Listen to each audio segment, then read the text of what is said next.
Hey guys, welcome back to Ham Radio for Non-Techies. I want to shoot a quick video today because I tried doing this a minute ago in Facebook on my Facebook group, which if you haven't joined that, go over and check that out. Links are down below in the description.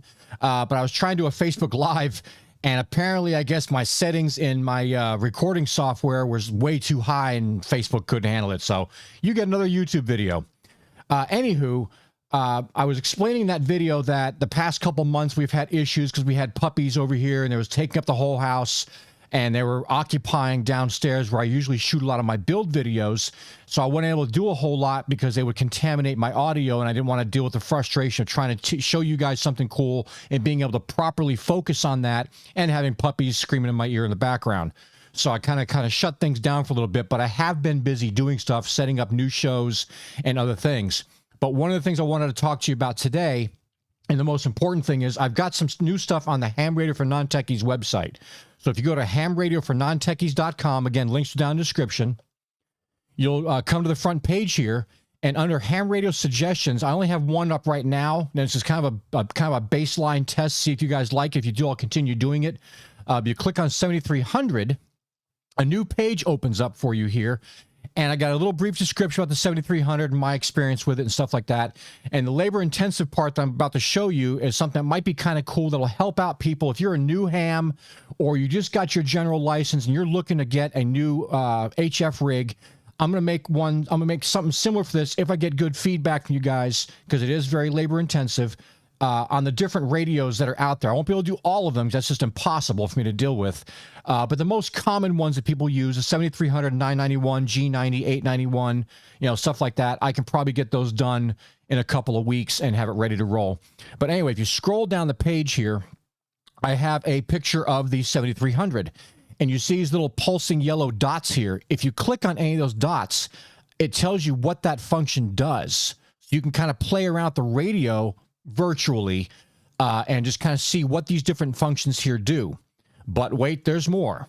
If you scroll down further, I've also taken a screenshot of the actual touch screen of the 7300, and again, using these little hotspots, you can click on these things. It tells you exactly what these different functions mean, what these different indicators are on the screen that you get to play with. Now, this is only one configuration of the 7300 screen, as it can be changed out to have just the frequency up there. You can have the waterfall be a lot bigger. You can take away the waterfall completely, add like an audio scope and like an SWR scope.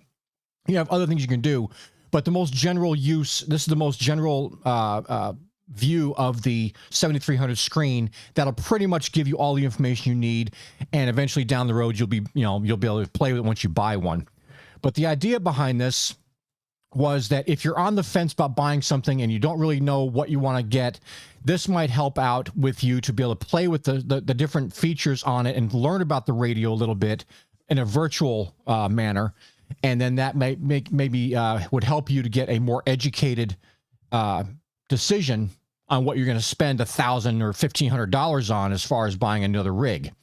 I mean, I know the G90 is about $500 or $600, so that's not all the high-end stuff. But again, I'm trying to save you guys money and help you make a better decision based upon having some resources available that might help you out. So in the comments below, let me know if you think this will help out. If you think I should get some more radios up here, great, let me know, and I'll start working on that. Like I said, this took a little bit of time, because I had to sit there and find all the information on these different parts and things, and then sit here and put those little hotspots into the actual program.